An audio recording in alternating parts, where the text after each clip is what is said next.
kasih. Bismillahirrahmanirrahim. Alhamdulillah Rabbil Alamin.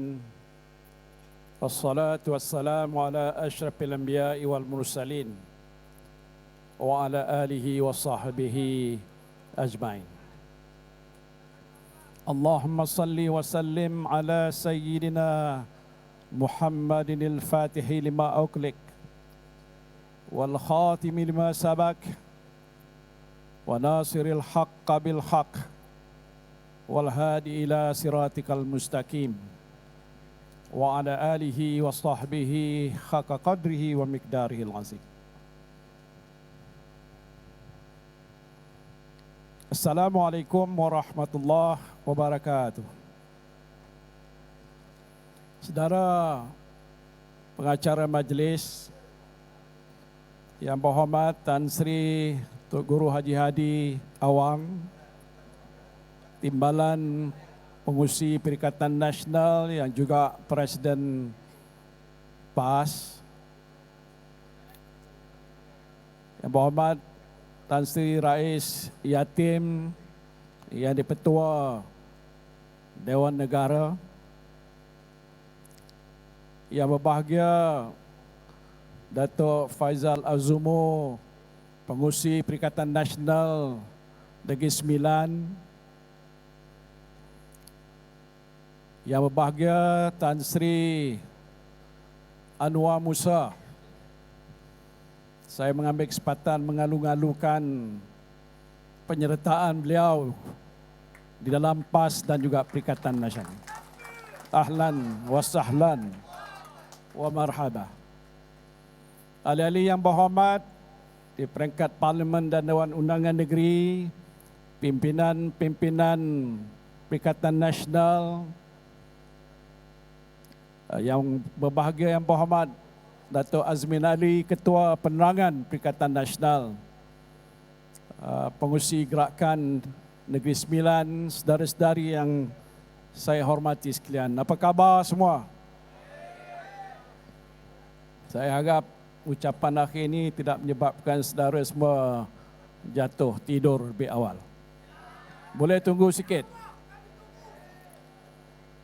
Alhamdulillah, saya panjatkan rasa syukur kehadrat Allah Subhanahu wa taala kerana pada malam ini dapat bersama-sama dengan saudara-saudari dalam satu perhimpunan yang begini besar yang dianjurkan oleh Perikatan Nasional, khususnya di peringkat Negeri Sembilan ini.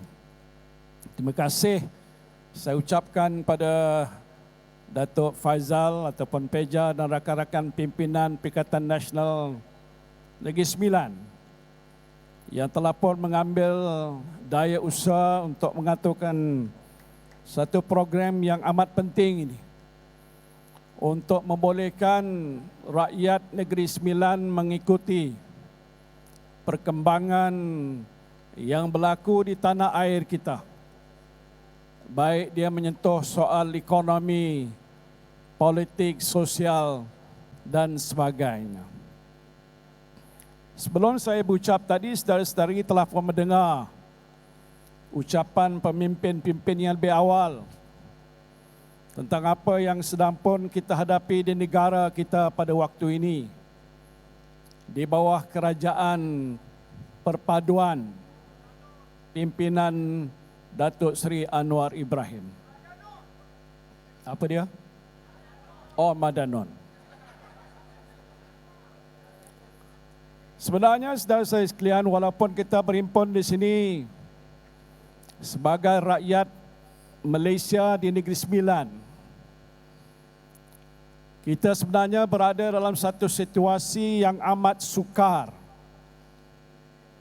Boleh juga dikatakan suatu krisis yang sedang pun dihadapi oleh negara kita. Sama ada kita sedar ataupun kita tidak sedar. Kerana sebenarnya dalam tempoh beberapa tahun sebelum ini kita berdepan dengan satu krisis yang melanda negara untuk tempoh yang agak panjang, iaitu pandemik COVID-19. Kebetulan waktu itu saya memimpin negara sebagai Perdana Menteri. Dan ditakdirkan oleh Allah Subhanahu wa taala saya berdepan daripada tarikh mula saya mengangkat sumpah 1 bulan Mac 2020. COVID melanda negara kita.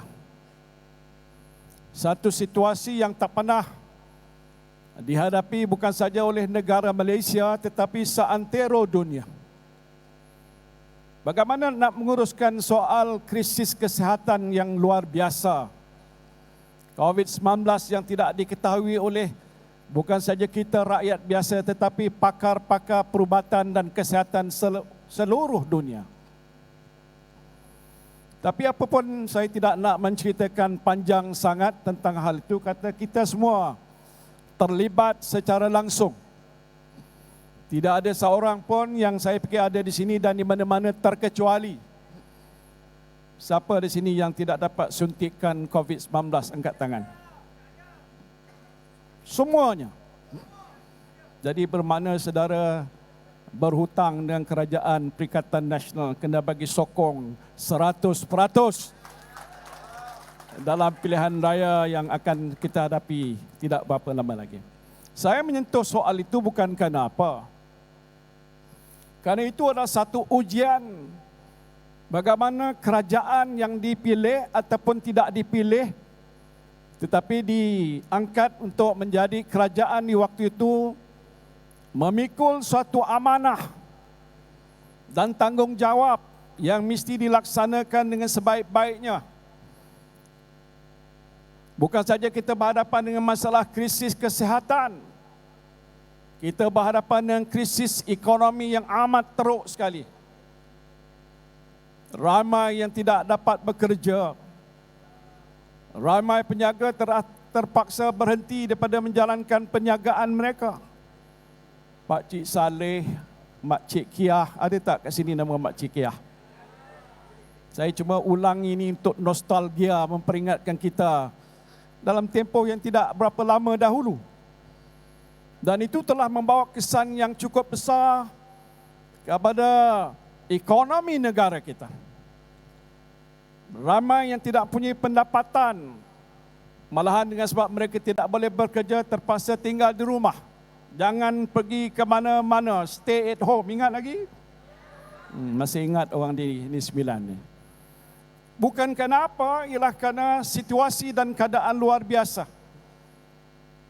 Tetapi Alhamdulillah, dengan doa dan berkat usaha kita sendiri, dengan kepimpinan kerajaan yang waktu itu saya terajui, bekerja sama-sama rapat dengan jemaah menteri, dengan wakil-wakil rakyat, dengan pemimpin masyarakat di semua peringkat di seluruh negara. Maka isu yang agak besar dan berat itu telah pun dapat kita tangani secara yang agak baik sekali. Sebab itu rating Malaysia dalam pengurusan COVID-19 adalah yang antara yang terbaik di seluruh dunia. Ini bukan angkat masuk bakul angkat sendiri.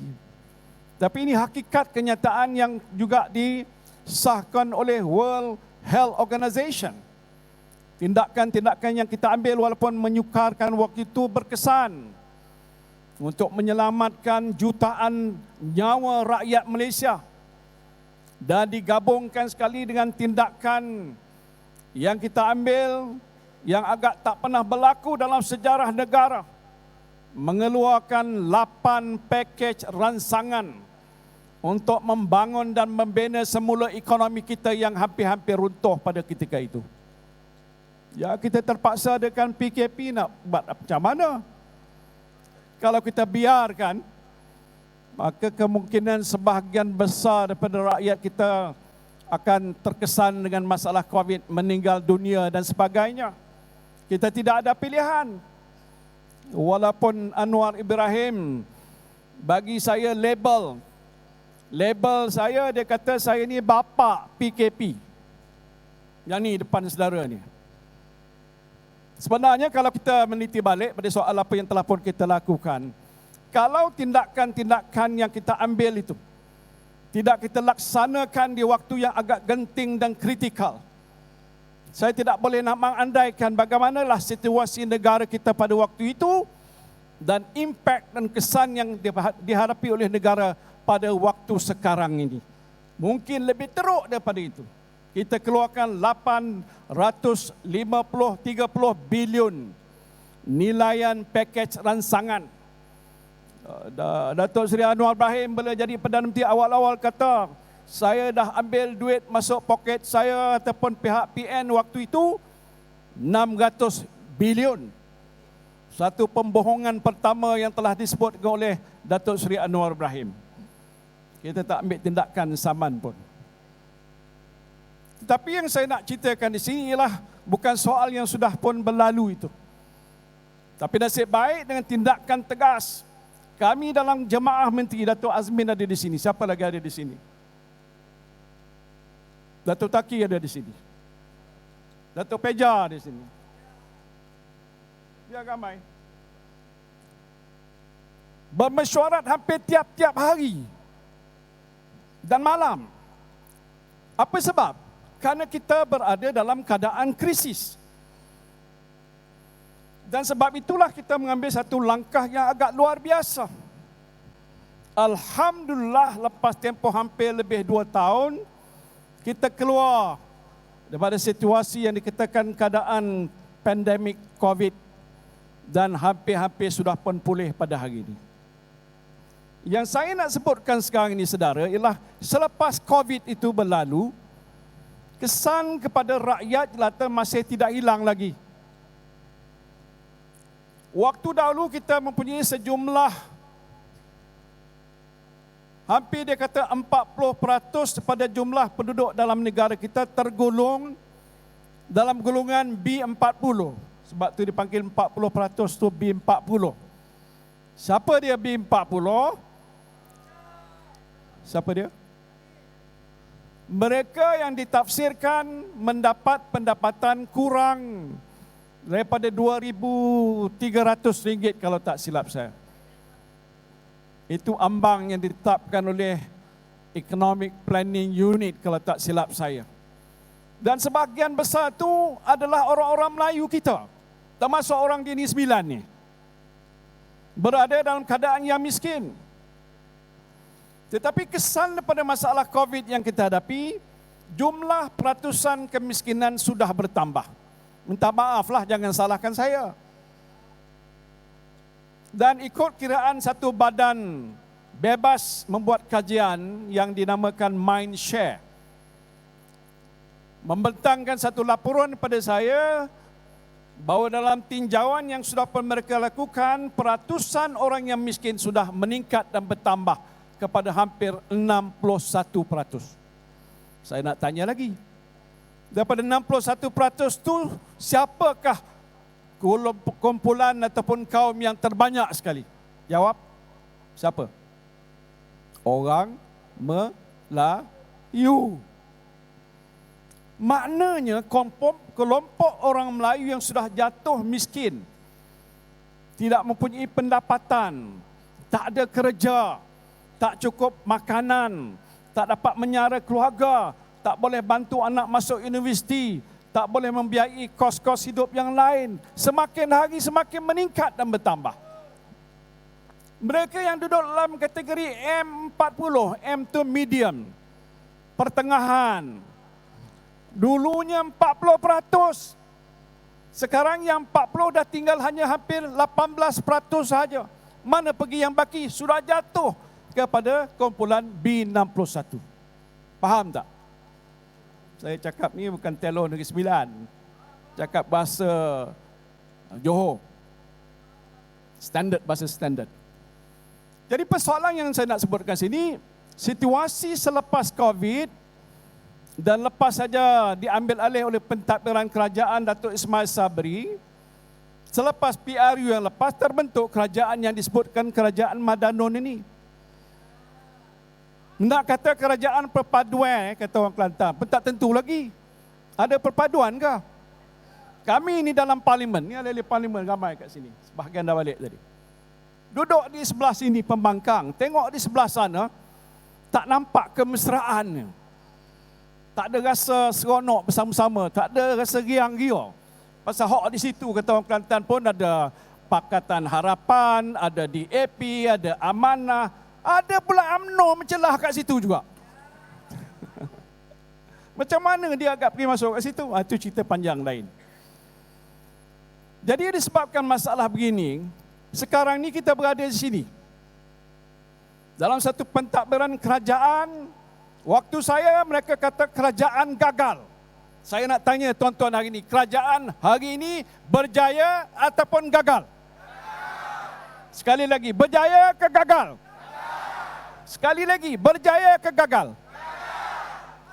Saya tak kata, tuan-tuan kata. Apa ukurannya? Kalau dia berjaya, bermakna hidup kita lagi senang. Siapa di sini hidup senang? Angkat tangkat. Tak ada seorang pun.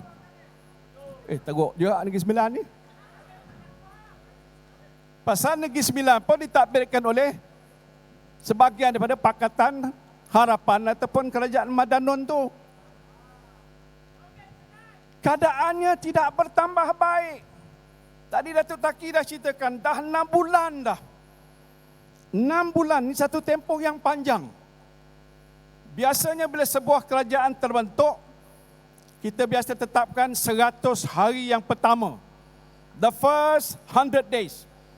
Siapa pun di mana negara pun biasa dibagikan satu tempoh. Nak tengok sama dalam tempoh 100 hari yang pertama tu ada petanda-petanda tak bahawa kerajaan itu sudah mula mengambil satu tindakan yang dirasakan melegakan dan juga yang memberikan harapan kepada pengundi yang telah pun menyokongnya. Tapi apa jadi selepas 100 hari di bawah kerajaan perpaduan? Apa tuan-tuan dapat? Relax. Tak ada apa-apa pun. Saya sebutkan begitu kerana di waktu kita dulu, dalam keadaan krisis juga. Masalah kesulitan memang ada, kerajaan menghadapi masalah keuangan. Tetapi kerana masalah itu melibatkan kehidupan dan nyawa rakyat, kita mau tak mau terpaksa mengambil satu langkah yang agak berani. Bawa usul dan juga bentangkan rang undang-undang untuk menguruskan masalah COVID. Belanja lebih daripada 530 bilion. Sebahagian daripada itu ialah hampir 90 bilion yang dikeluarkan oleh kerajaan dalam bentuk suntikan wang ataupun fiskal. Yang lain itu dalam bentuk bantuan-bantuan oleh pihak institusi keuangan seperti perbankan. Bila kita adakan moratorium atau pengeluaran wang daripada KWSP. Siapa sini nak minta duit dikeluarkan daripada KWSP, angkat tangan? Ada dah. Semua kita buat kerana kita ambil kira masalah rakyat. Ini kepentingan yang harus diberikan perhatian. Dahlah lepas 100 hari, sekarang sudah lebih 6 bulan. Jadi apa hal? Tak ada satu berita yang mengembirakan. Saya tak payah nak cerita secara terperinci, Datuk Azmin dah sebut soal masalah kos sara hidup. Kami dalam Perikatan Nasional membuat satu kajian. Bila saya bercakap ini bukan lidah saya ini cakap pandai-pandai saja. Saya bercakap berdasarkan kepada fakta dan kajian-kajian. Dan antara perkara yang paling utama sekali, bila mana kita turun ke bawah bertemu dengan rakyat jelata tanya apa masalah? Nombor 1, yang pertama menjadi isu dan masalah mereka ialah kos sara hidup. Betul tak? Apa makna kos sara hidup? Kos harga bahan-bahan, baik makanan, bukan makanan, ataupun perkhidmatan dan sebagainya sudah naik. Di Negeri Sembilan ini naik tidak? Ini banyak suri rumah. Sini dia lebih tahu. Yang lelaki tahu sikit tapi suri rumah lebih tahu. Nak tahu tanya dia. Berapa harga gula, berapa harga susu, berapa harga telur, berapa harga 1 kilo ayam, daging, tetel, apa semua sekali lah. Mereka akan beritahu kita. Tak ada satu pun petanda yang menunjukkan harga itu semakin turun. Dan saya bersetuju bahawa soal-soal sebegini ditetapkan oleh keadaan pasaran. Dalam ekonomi dikatakan ada penawaran, supply, ada permintaan, demand. Betul? Tetapi di situ ada satu perkara yang tak disebut, peranan kerajaan. Apa peranan dan tanggungjawab kerajaan untuk menentukan sebagai contoh, menstabilkan harga supaya harga tidak meningkat naik. Kalau ditetapkan oleh sebab penawaran dan permintaan, apakah disebabkan tidak ada supply, macam isu telur contohnya, yang menyebabkan dengan sebab itu orang tak ada bekalan telur, ataupun dengan sebab harga telur di pasaran melambung tinggi, apakah cara penyelesaian tadi lah tunjukkan dengan cara pengimportan ataupun ada cara-cara yang lain. Itu satu contoh saja. Bukan saja soal telur, sayur, ikan, apa semua sekali, saya tahu. Jadi ini satu daripada banyak isu dan perkara yang sehingga hari ini tidak melihat ketegasan. Katalah waktu saya dulu bukan kenapa. Rakyat menunggu bila mana, dia panggil saya abah, walaupun saya, yalah tak apalah panggil abah pada tua ya. Menunggu tentang apa pernyataan yang kerajaan nak buat di waktu COVID. Betul tak? Ada yang beritahu saya dia rindukan macam itu. Tak apalah, rindu-rindulah. Untuk menjelaskan situasi semasa dan apa langkah, tindakan, apa pemberian, apa bantuan yang kerajaan boleh buat untuk menangani masalah keluarga supaya ada makanan di atas meja. There must be food on the table. Ini penting. Kalau kita ada keluarga dengan jumlah anak 4-5 orang, itu kalau satu buah rumah. Kalau banyak rumah, lagi banyak lagi. Apakah kita dapat pasti bahawa mereka ini mempunyai cukup makanan untuk keluarga mereka setiap hari? Kerana saya adalah datang daripada keluarga miskin juga. Saya daripada Muar, Kampung Bakri. Pak saya cuma hanja agama di masjid dan di surau-surau, tak banyak pendapatan. Saya tahu tentang masalah kemiskinan, masalah kesulitan, tapi ini tidak dapat kita lihat sebagai satu perancangan yang jelas dan tegas. Waktu kita badan kajian, kita bentuk National Economic Action Council. Dato' Azmin pun jadi ahli. Jawatan kuasa tindakan ekonomi yang bersidang tiap-tiap minggu, meneliti apa isu dan masalah dan apa penyelesaiannya. Lepas itu kita umumkan dan ambil tindakan segera dan pastikan kementerian, agensi, menteri, timbalan menteri, pegawai KSU bertanggungjawab untuk melaksanakan. Ini saya laksanakan kerana ada pengalaman hampir lebih kurang 50 tahun, saudara, baik dalam kerajaan ataupun dalam politik, lebih daripada tempoh masa itu untuk menguruskan masalah negara. Saya faham tentang itu. Tapi tengok apa yang kerajaan perpaduan buat pada hari ini. Tak pernah kita dengar pun. Apa langkah-langkah jangka pendek, jangka sederhana, jangka panjang nak dibuat untuk nak memulihkan ekonomi negara kita. Saya sebutkan kita berada dalam krisis kerana ekonomi kita belum pulih. Dan kalau kerajaan pada hari ini kekal sebegitu dengan tidak ada satu langkah tegas, perancangannya jelas, apa yang akan dibuat dalam tempoh sebulan, 2, 3 sampai hujung tahun dan tahun depan, saya rasa takut, bukan bimbang. Kalau keadaan negara kita akan terus merosot dan kehidupan rakyat kita akan terus menderita. Sebab tu tak boleh tahan lama. Saya sebenarnya pergi ke mana-mana tempat, ramai jumpa saya lah, bukan saja di Salam Abah sebagainya. Mereka kata apa? Bila lagi Tan Sri? Bila lagi? Saya tanya apa dia?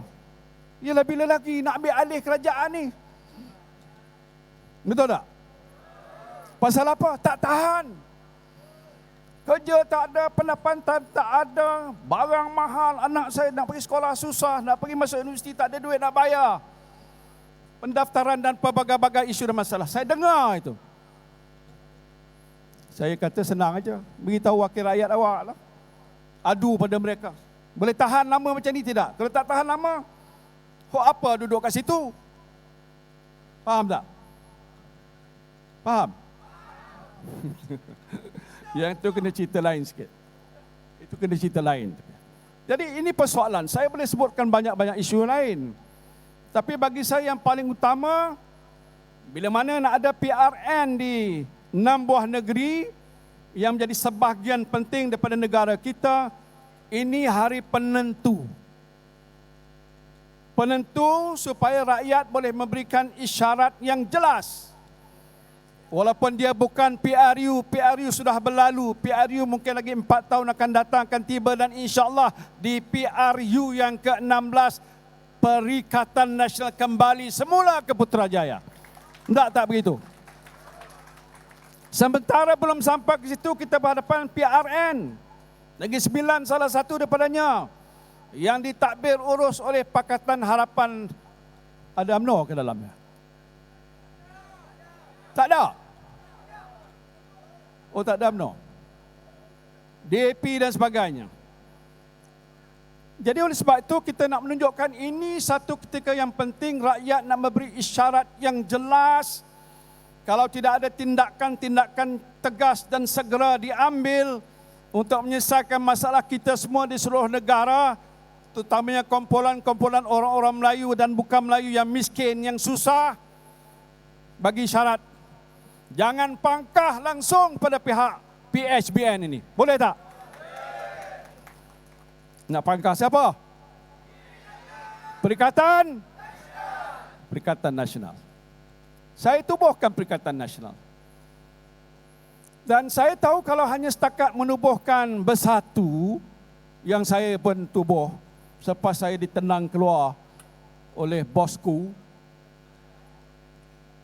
Waktu saya jadi timbalan Presiden, Dato' Seri Anwar pun ada, lama dalam UMNO, Majlis Tertinggi. Dia fikir kita dah mati kat situ. Kita tubuhkan bersatu sebagai satu parti yang kita fikir boleh membantu untuk membela nasib orang-orang Melayu, Islam dan juga bukan Islam dalam negara kita. Tetapi saya juga berpendapat kalau hanya bersatu bersendirian, bolehlah agak berjaya sedikit. Sebab itu penting ditubuhkan satu gabungan parti-parti yang akhirnya terbentuk Perikatan Nasional. Dan Alhamdulillah, PAS agak sehaluan pemikiran. Maka saya bersama Tok Guru Hadi kata, let's get together. Bentuk Perikatan Nasional bersama dengan gerakan. Menunjukkan pada rakyat sekarang ni, rakyat ada pilihan yang terbaik dan lebih baik daripada kerajaan yang sudah lama ada di negara kita ini. Dia orang kata sekarang ni sudah ada gelombang hijau. Yang gunakan istilah gelombang hijau tu Tan Sri. Siapa dia? Lim Kit Siang. Saya tak nak mempersendakan soal tu. Tak apalah, walaupun ramai komen dan macam-macam lagi. Dia kata gelombang hijau lepas PRU yang ke-15 ni. Kerana seolah ada satu kemarahan PAS. Daripada utara ke selatan, dia terhenti kat sini sekejap ya. Lepas ni akan turun sampai ke sepadan dengan Singapura di Johor. InsyaAllah akan berlaku agaknya. Tetapi kenyataan itu dibuat bukan niat baik. Ia ada gelombang, tapi bukan gelombang hijau yang dimaksudkan oleh Lim Kit Siang Tan Sri itu. Gelombang ialah gelombang rakyat yang mahukan perubahan dan pembaharuan. Selepas PRU yang ke-15, sekarang ni dalam PRN di 6 buah negeri. Biar kita ajar dia betul-betul. Ini disebutkan tadi siapa? Sebagai satu referendum. Walaupun dia bukan pungutan suara. Dia berdasarkan pada peti undi. Tapi peti undi ini akan juga memberi keputusan yang boleh menggegarkan Putrajaya. Kerana dia tahu bahawa rakyat sudah marah. Rakyat tak boleh tahan hidup sebegini. Dhaif dan seksa. Tak ada satu idea. Banyak sebab formula, tapi tak ada apa-apa. Bercakap selalu tapi lepas tu tak laksanakan. Bohong 1000 kali bohong, tuan-tuan. Saya pun dah lama hidup, 76 tahun. Masih muda lagi. Tapi saya tak pernah tengok keadaan sebuah kerajaan di mana ramai pemimpin cakap tapi tak serupa bikin. Betul tak? Kalau istilah Tok Guru apa dinamakan, saya tak nak sebut. Cakap tak serupa bikin. Bila bercakap, bohong. Banyak kali. Kita dah nunggu-nunggu, tak ada. Wah, dia kata masa kita tengok video banyak-banyak sebelum pilihan raya ni. Ya, tuan-tuan tahu kenapa harga minyak tak turun? Pasal saya bukan Perdana Menteri. Coba besok kita menang, kata orang Kelantan. Menang sebagai sebuah kerajaan. Besok saya jadi Perdana Menteri. Besok minyak turun. 6 bulan tunggu, 1 sen pun tak turun. Saya juga sebagai pengurusi Perikatan Nasional berjanji. Macam kalau boleh tengok balik manifesto Perikatan Nasional yang kita telah lancarkan dulu waktu kempen. Semua kita janji. Kalau hari tak silap terbentuk sebuah kerajaan Perikatan Nasional, segala apa yang kita janji, yang kita tahu boleh kita laksana, akan kita tunaikan. Tapi malang. 1000 kali malang. Apa nak buat? Kita ada 115 kursi hari itu. Entah macam mana tak jadi Perdana Menteri, tak bentuk kerajaan. Tak apalah. Itu segalanya ditakdirkan oleh Allah Subhanahu wa taala. Kita terima saja, reda. So what is important now? Apa yang penting sekarang? Ini PRN. Apa orang Negeri Sembilan ataupun Negeri Sembilan ni nak buat? Pertama disebut oleh Tok Guru tadi, keluar beramai-ramai mengundi. Saya nak serukan semua orang, dan khususnya orang Melayu, mesti satu-satunya keluar mengundi. Boleh tak? Dia ada sebab musababnya, tuan-tuan. Kalau tuan-tuan kata nak berjaya, dan semua kursi-kursi Dewan Negeri kita tanding ini, yang kata majoriti Melayu 60, 70, 80% ikut kiraan kasar lah kata orang, tu dah menang dah. Saya tak boleh kata gitu. Tapi ada sebahagian kursi di Negeri Sembilan itu tak sebegitu. Dia ada entah 5%, 50% Melayu, Cina dan sebagainya. Kursi-kursi yang sebegini ini, kalau sekiranya pengundi Melayu, terutamanya, saya tak kata kena orang bukan Melayu jangan keluar mengundi, terutamanya pengundi Melayu keluar beramai-ramai 100%. Di tiap-tiap pusat daerah mengundi yang ada pengundi Melayu keluar, nanti tuan-tuan tengok keputusan macam mana. Seronok kita. Semua kursi kita akan sapu bersih. Dan insya-Allah boleh dengan mudah bentuk kerajaan di peringkat Negeri Sembilan ini. Tadi Tok Guru jelaskan, it's important, penting. Kita nak mengingatkan bahawa Melayu terutamanya, dan juga bukan Melayu, tanggungjawab ini mesti dilaksanakan dengan sebaik-baiknya supaya kita dapat menyatakan perasaan kita tentang isu yang kita hadapi dan apa yang kita mahu dilihat berlaku dalam kerajaan di peringkat negeri yang kita hadapi hari ini. Banyak masalah negara, tuan-tuan. Saya tak payah nak sentuh. Saya sentuh ekonomi satu-satunya. Kalau kerajaan Madanon ini fikir dia nak bantu rakyat, itu ditumpukan dulu. Tak payah pergi melawat seluruh dunia pun tak payah. Waktu zaman saya pun tak melawat pasal ada COVID. Macam mana? Ini tiap-tiap seminggu dia keluar, dia keluar. Semalam saya baca berita, tuan. Saya nak sebut juga di sini pasal rasa tak sedap. Waktu Presiden Indonesia datang ke sini, Jokowi bertemu dengan Datuk Seri Anwar, antara keputusan dan yang telah pun dimeterikan ialah soal sempadan maritim antara Malaysia dan Indonesia. Saya faham waktu saya jadi Perdana Menteri, ini adalah antara isu-isu yang masih lagi tak selesai. Ronding dengan ronding, bersetuju sedikit, tak bersetuju sedikit, sampai hari ini tak selesai. Pasal banyak perkara yang agak sensitif. Dan dia berkaitan dengan sempadan-sempadan. Antara yang berkaitan dengan sempadan adalah sempadan Johor dan negeri Sabah. Saya tak payah nak tunjukkan geografinya, kalau saudara tahu boleh rujuklah pada peta-peta yang ada. Saya tak tahulah sama ada waktu mana dinasihatkan oleh pakar-pakar maritim Malaysia. Beritahu Perdana Menteri, don't sign. Jangan tanda tangani. Tapi dia sign juga, tuan-tuan.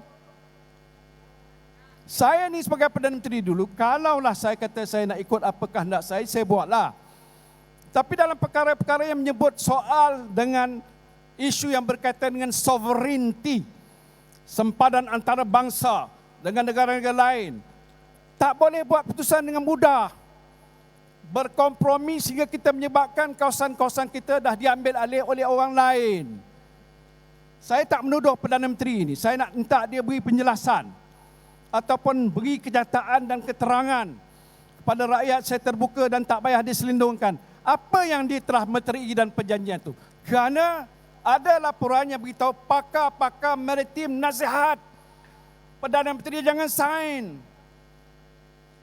Kalau dia nasihat jangan sign, ada perkara-perkara tertentu saya dah dapat tadi sebahagian pada konten apa perjanjian atau isu-isu masalah sempadan antara kita dengan Indonesia ialah negara sahabat kita. Tapi yang berkaitan dengan kedaulatan dan sovereignty tak boleh kompromi. Jangan mudah-mudah nak bagi walau seinci pun. Betul tak? Saya tak tuduh. Saya nak minta Perdana Menteri jelaskan. Betul ke begitu? Sign saja dengan tidak ambil kira pandangan pakar. Kita ni walaupun Perdana Menteri, kita tak pakar. Pakar sikit tapi banyak hal-hal tertentu macam soal-soal technicality, soal boundary, soal yang berkaitan dengan apa dia panggil law of the sea, UNCLOS antarabangsa. Dia ada kaitan dengan undang-undang dunia. Jadi kita mesti pandu kepada penasihat yang menjadi pakar antarabangsa, pakar yang tahu tentang soal sempadan. Saya tak dapat tuduhan.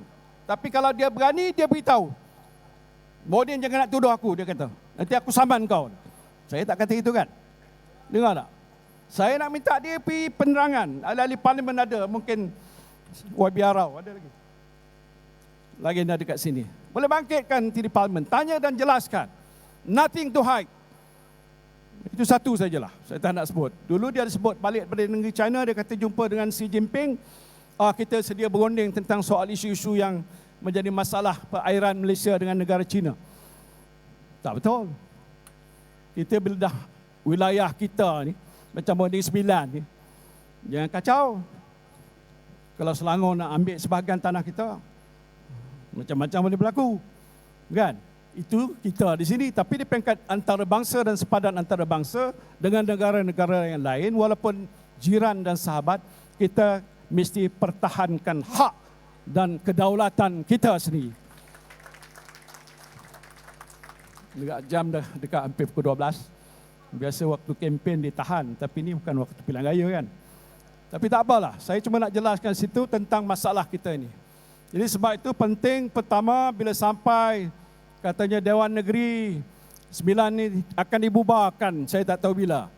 Bulan ni kah? Bila? Dah isytihar pun 30, bukan saya. 30 hari bulan, maka terbubarlah Dewan Undangan Negeri Sembilan. Bermakna bila terbubar, dah tak ada kerajaan. Kalau ada pun kerajaan tu kerajaan sementara, caretaker. Pasal hak dan kuasa tu dah dibalikkan semula kepada kita orang Negeri Sembilan yang ada hak untuk mengundi. Jadi kita kena gunakan tu. Pastikan setiap pengundi-pengundi yang ada di kawasan kita keluar beramai-ramai untuk mengundi supaya kita dapat menentukan masa depan kita yang lebih baik. Ya, mungkin kita nak tunggu perubahan kerajaan di peringkat persekutuan itu mengambil masa. Kita tunjukkan dulu perubahan kerajaan yang ada di Negeri Sembilan ini. Boleh tidak? Saya fikir boleh. Data-data yang menunjukkan ada kecenderungan. Apalagi gabungan kerjasama dalam Perikatan Nasional, PAS, Bersatu dan juga gerakan bersama dengan badan-badan bukan kerajaan tadi datang ke depan saya serah memorandum pernyataan sokongan pada Perikatan Nasional. Terima kasih pada mereka dan saya harap ramai lagi akan ke depan untuk memberikan sokongan pada kita. Dan bagi jentera yang ada di sini, saya berharap saudara-saudara semua bekerja keras. Tak tidur pun tak apalah untuk tempoh 2 bulan ni. Saya fikir ini penting untuk menentukan kejayaan kita. Jadi sekali lagi saya ucapkan terima kasih pada semua pihak yang ada di sini. Syukur kerana sambutan yang agak luar biasa dan doa kita mudah-mudahan kita akan mencapai kejayaan dalam PAN kita yang akan datang ini. Terima kasih. Wabillahi taufiq wal hidayah. Assalamualaikum warahmatullahi wabarakatuh. Perikatan! Perikatan! Nasional! Perikatan! Nasional! Takbir! Allahu Akbar! Terima kasih. Tuan-tuan, untuk kali terakhir malam ni tuan-tuan,